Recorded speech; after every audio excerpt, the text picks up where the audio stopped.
We are already seeing with the job insecurity that a lot of people are feeling, our local economy is slowing. I had heard from a lot of small business owners, a lot of fear of what this would do to our local economy, should there be more cuts.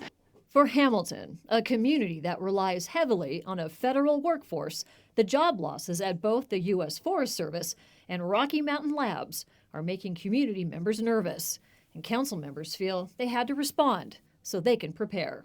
As a council, we don't see this as a partisan issue or about who you voted for. We're trying to do what's best for our community, what's best for Hamilton, and what's best for Montana. Workers contribute not just to the Valley's local economy, from nonprofits to churches to schools, but on a bigger scale. The job losses at Rocky Mountain Labs, also in Hamilton, will impact global medical research. The morale is as bad with the folks there as I've ever seen it. Kim Hassenkrug is a retired National Institute of Health Scientist Emeritus who worked at Rocky Mountain Labs in Hamilton for 31 years. He is direct about his frustration over these federal cuts, calling them careless. If they want to make the NIH more efficient, then don't take a chainsaw after it.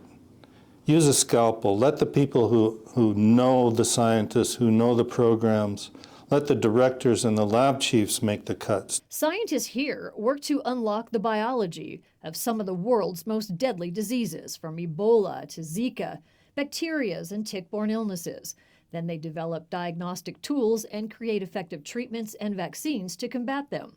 But at least a dozen scientists at Rocky Mountain Labs received that termination memo. The fear is there's more to come. Everybody is extremely confused about why this is being done. It doesn't make sense to anybody. Even the supervisors of people that are being let go didn't even know they were being let go. Nobody understands what criteria are being used. It seems arbitrary. These are the top people in the world, and they should be treated with some respect. There's confusion about Forest Service downsizing, too, that could start eating into what is usually a robust summer tourism industry in the Valley. Lake Como brings over 200,000 visitors annually, and we've heard that we've lost permanent employees that service Lake Como, and over 1,800 miles of trail. Those employees have been let go as well in the Bitterroot National Forest.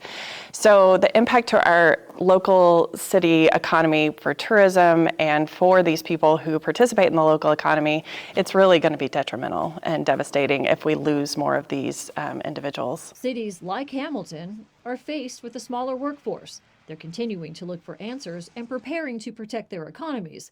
But at this point, they would like some clarity. There's not a lot of information out there about what will happen next, but we want to be ready for what will happen next and understand the economic impact to our community should there be more cuts. So it's critically important that we maintain the cutting edge, because if we're not on the cutting edge and we drop back, we'll never catch back up. It's not something that you can just stop for a while and then pick back up. In Hamilton, Jill Valley, MTN News.